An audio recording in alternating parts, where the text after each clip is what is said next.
It's a crazy time of year. It's all happening right now. We've had a great conversation already on Cubs video. The link is below. Thank you so much for joining us. If you're brand new to this channel, please smash that subscribe button. It really, really helps us grow this awesome channel. That's what it's all about. Now, Cubs, let's continue on the next topic. And as you know, we're back into that wonderful, wonderful, wonderful, so much fun and excitement event known as Conquest right now.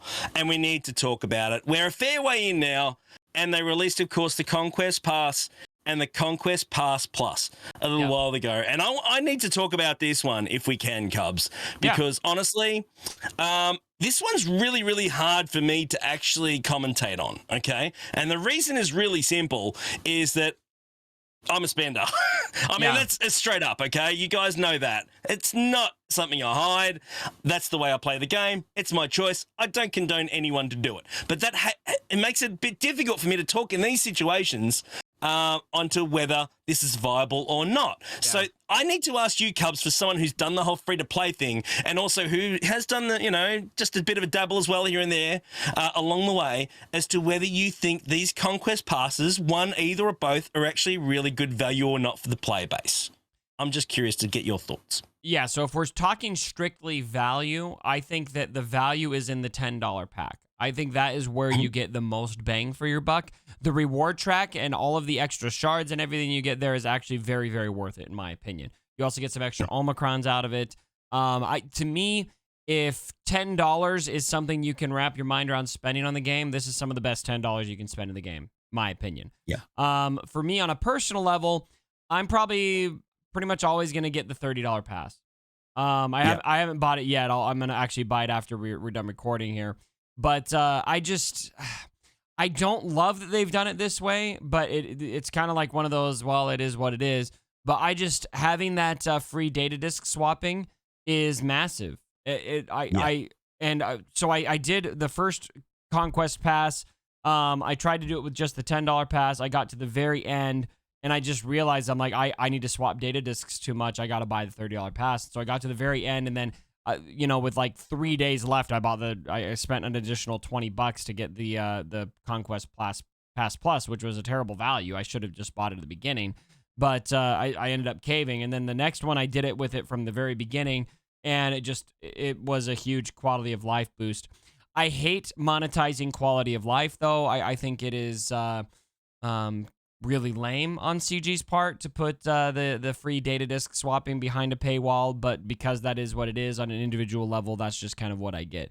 The other things that you get from this, having some stamina boost and you get a Chirotech out of it, which is nice. Not even a full Chirotech, new data disk, those things are nice. I think you can really manage without those, though. It's just really pretty much what it comes down to is it's worth it to me to spend $20 on free data disk swapping, even though I think it's stupid. The energy, so I'm kind of ranting now, the Conquest energy regeneration and everything, and the stamina regeneration, it's nice. It doesn't even do that much. I don't think I spent any less crystals refreshing energy and what have you with the Conquest Pass Plus versus the normal pass. So I don't think it really saves you crystal refreshes by buying this. Yeah. I'm quite surprised. I mean, I kind of thought that the stamina regen might have been actually a little bit higher than that, to be fair. It ought I think to be for $30 sort of money. That's right. I just think, like plus 25, that to me is still a little bit low. I reckon, 35, something like that. I think that's more reasonable. And I know we're only picking at straws here, but for someone who, as I said, is a spender, if I can comment on it at all, I think that if you're talking, value for money, I think the stamina is the killer in this type of event, isn't it? The way that it just falls away after 2 or 3 attempts. As a spender, I think that maybe, getting a third one out, if it was a little bit higher regen, I think would be pretty cool. The data disc that they've thrown in here at the moment as well, Cubs, do you like the data disc they chuck in, the War of one Attrition at the top there, the war of attrition? Yeah, look, I load that on every time myself. I find it quite beneficial, but what do you think about that one overall? Is that still a little bit on the low side, or do you think that's pretty appropriate? I think it's a good data disk. I think it's an underrated data disk. I mean, that's a lot of turn meter loss, and I think it's just not a sexy data disk, if that makes sense, because the effect of it is kind of subtle. You know what I mean? Like if you're not really paying attention, you might not realize just how much this data disc benefits you. But it's a nice to have, but there's not a whole lot of battles where I feel like I can't win without this one. I mean, almost none. Yeah. I think that this is a nice to have, not a need to have. Yeah, yeah. I mean, this pack's built around if you haven't got the time to play Conquest and you want all the goodies at the other end of it, you're going to pay the cash. I mean, that's really straight up what it's designed for, isn't it? I don't even feel like it's that, because I've bought the pass 2 times now, and I feel like I've still spent so much time playing Conquest. Like, I don't even feel like buying this pass really saved me any time. Yeah. Boots on the ground, like what it actually feels like for me. I still feel like I got to the end of Conquest last time. I was being really consistent and getting in there every day, and it was still like just a total scramble to get that red crate at the end for me. Yeah. I finished it with about 3 days before, I think. You know, I used to knock it off in like 3 days. I finished it with like 2 hours left. Yeah. Oh, geez. Okay, cool. Yeah. Gotcha. Yeah, no, I finished it about 24 hours earlier than I had previously. I think just knowing the teams, you know, to knock those feats out after the 3rd go around, you got a better idea on what team compositions you should use. And also, there's a lot of resources and videos out there by the 3rd time round to know what works and what doesn't. But yeah, look, that's a fair assessment. I think, you know, if you're looking at the value, the Conquest Pass will give you that slight boost. That's great. I love being able to swap the data discs around for someone that is not as, you know, as really clever with the whole theory crafting side of things like me. I think that's really handy, because if I make a stuff up, then I can go back and fix it later on. You know, if some better advice comes along. I personally like that a lot better. I think that's handy for me. I find myself needing that free data disk swapping so that I can take the thermal detonators on and off, because there's a lot of feats that you really need them there. It just helps you kind of win battles with squads that are a little weaker. But then when you're trying to get the kills with a specific character for feats, the thermal detonators screw you over. And just pop off and you can't get them. Yeah. I hear you. But I kind of wish is that they had loadouts that you could just program, like, here's this. But anyway, that's probably asking way too much. We have enough trouble with loadouts. We talked about that in your video, man. Loadouts are hard enough. I know. As they are, definitely. Is the time for Conquest long enough? Like, do we need more time, or what do you think overall? Like, I mean... No, I think the time is fine. I think that they pack too much in there. They need to lighten it up. Yeah, that's fair. We talked about that in yours as well. Yeah. Lighten the feet up. Absolutely. Guys, let us know in the comments below. Have you got the Conquest Pass? Did you get the pass or the plus? Let us know whether it's made a big difference to you. Are you happy with it? Do you think it's value for money? Yes, no, maybe. Feel free to let us know. Really, really interested in your thoughts. Let's move on to the next topic, Cubs. And we need to talk about this because we're far along enough now that we could make a fair assessment. Not overall a final assessment, but a fair assessment. Yeah. On how this is all playing out so far. The GAC matchmaking, the first week was just all over the place. It really was pretty bad. I was coming up against opponents which really should not have been in the same bracket as me at the time. Like, they were just that bad. And I felt really, really embarrassed to take a few of these out because I felt bad for the guys. Like, I really did. It was not ideal. Second time around, though, is definitely more even. It's been more challenging, in week 2 up until now. We're talking week 2 as we're doing this video.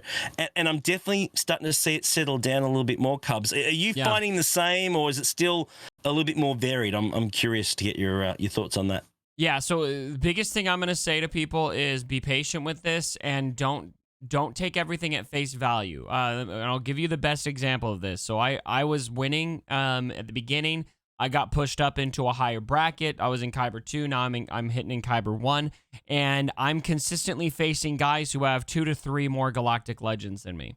And here's the thing. If I just look at that, at first I'm thinking, holy crap, this guy has 3 more Galactic Legends than me. I'm screwed. But what you have to understand is, why is this guy with 3 more Galactic Legends facing me? He's facing me because he's lost a lot of Grand Arenas in a row. He's not the best Grand Arena player, right? And so I went up against this guy with 3 Galactic Legends advantage over me, and the only reason I didn't beat him is because I made a mistake on ships. I made a gamble. It was actually a gamble on ships. I needed 70 plus banners to beat him on a ship battle, and so I decided to try first order on Rebels to get higher banners, and it ended up not working. And so I lost by 20 banners. But still, it was a very winnable match. And I looked at that. I'm like, you know what? Did matchmaking screw me over here? No. Matchmaking gave me a challenge, and I damn near beat the guy. And so to me, just because somebody looks like they have a better roster than you does not mean that they are going to roll you. They might have worse mods than you. They might be on a losing streak, etc. And so I'm personally okay with it, and that's speaking from somebody who, is going up against people who have 2 to 3 more Galactic Legends in him, and I'm not disappointed by that. I like the challenge. Yeah. I found that definitely it's starting to balance. It's not quite there yet. I for instance have Star Killer in my roster, and the last couple of times I've been in, no one else has. Yeah. So like that's basically giving me an extra gel right there. And at my level, that makes a huge difference. It really does. That means I can go a little bit harder on defense because I've got. I've got something that can take out Lord Vader. I did it the other day. It was insane. So, it's pretty cool that certainly we're getting there. But yeah, the first reaction, if you see, oh my goodness, this guy has 4 GLs and I've only got 2, this guy might not even attack you. And that's the other thing. And that's why he's dropping down that scale as well, because we're still in that free fall phase where people that don't even attack in GAC are still dropping down the levels. So yeah. Don't stress. Don't panic.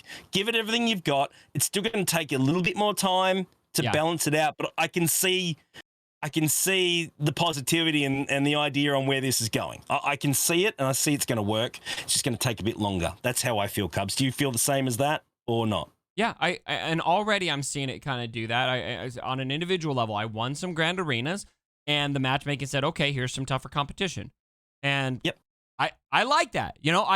Look, I think some people maybe get really complacent, should I say, that they're just consistently facing the same level of competition. And if that's the way you are and you just want to kind of coast in Grand Arena and feel like you can win, 90 to 100% of your Grand Arenas, that's fine.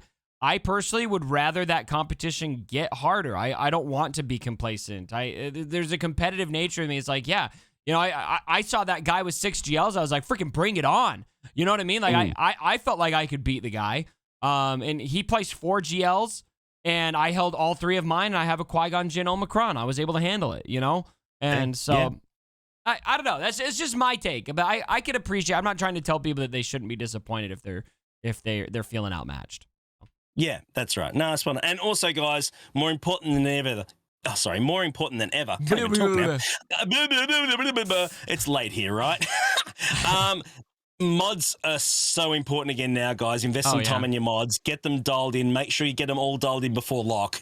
They now are super, super important. They always were, but even more important now in GAC. So, guys, get your mods sorted. If you haven't got them, keep looking for them. Keep farming them consistently. They'll make a huge difference to your roster. I've been working on them for, I reckon, almost 9 to 12 months straight now. I'm finding a huge difference in consistency from what I did before. So keep farming those mods because that's super important as well. We have, of course, our viewers' choice question. Let's go. Cubs, which we have. It's been a couple of weeks, and we've got an absolute ripper, actually. I really, really like this one. This is from a friend of ours. Yep. Absolute ripper, this one. Now, this one is from a friend of ours. I call him Winnie. You know him as either Dacob or Decob Winoda, one or the other. I call him Winnie because I don't know if it's Dacob or Decob or whatever, so I just call him Winnie because, it's just easier. So anyway, this one's from our boy Winnie, and the question is this one. This one's really cool because we were talking about fleets, obviously, earlier on in your video as well. Question is this. With fleet crystal payouts now looking like at some point that's going to disappear. Okay, very, very similar to the shards have already gone. Yep. Would you rather those crystal rewards go to either territory battles or territory war? Territory battles. I do not want crystals in territory war. I think that's terrible. I actually don't want them in either because crystals have always been. I mean, I guess territory battles you get some crystals from it. But they haven't really done a lot of collaborative effort to get your daily crystal income. And so if it is currently an individual effort to get those crystals, then they should not move those individual crystals into a guild spot, in my opinion. Oh, interesting. Interesting. Yeah, look, I think I wouldn't mind seeing them in territory war. I mean, that's more important now anyway. A lot of guilds certainly are investing a lot of time in it. I'm in a territory war hardcore guild. So again, Call me biased if you want. I don't care. You're Call definitely whatever you want. biased because most people are not in that. No, I'm being serious because most people are that's not fine. in that situation. And that's fine. These changes did not motivate every guild to get hardcore about territory battles or territory wars. Definitely, a lot of them are a lot more active than they were before. That's the truth. Tell us down below. Let's poll in your comment section. Is your guild more territory wars centric after the change or not? Yeah, can we run some sort of a poll, Cubs? Can you run a poll on your channel? Can Actually, you do that? I'll run it on my Twitter. I'm going to predict right now. Can you run it on your Twitter? I'm going to predict right now that more than 50% of people saw no change in their territory war. Cool, and we'll talk effort. about it next week. We'll talk about it next week. I'm really interested to see what the results are. So that would be really, really cool. I think if it's not going to either territory battles or territory wars, then just add it to your daily ones that you get. You know, how you get your whatever you get for your GAC, you know, every daily, just bump it up. Yeah. And make it that way. I mean, whichever way you guys think is appropriate, I don't care. But maybe there's a new game mode where it's going to be attached to later instead. I know it's a long-term goal. It's not something that's going to happen tomorrow. But they have mentioned that they're destined to disappear at some point soon. So, yeah, really, really interesting to see where that's going to play out. But Cubs, again, mate, always been a fantastic chat. We're back now. Always. We're into 2022. We got an exciting year coming up with a lot going on, I'm sure, in this game. Some exciting stuff. I can't wait, mate. You'll be doing your GAC, I assume, is it Thursday or Wednesday? When do you do your GAC this week? I'll do it at some point. I don't know. My schedule's so crazy right now. It's hard to be predictable. Fair enough. We'll be on Thursday morning US. Thursday, I think it's around 8:30 Eastern in the morning. We'll be on, and then we'll be doing the Grizzly as well on the weekend. So on Friday night, it's always mental. Let's so go. It'll be a lot of fun, guys. Thank you so much for joining us. Hit that subscribe button. That's really, really important. And we'll see you again next week. I promise we'll be back to our normal scheduled programming on Monday, releasing Rogue Actions next week. We'll be back into it. Love you guys. Or will See you, we? Cubs.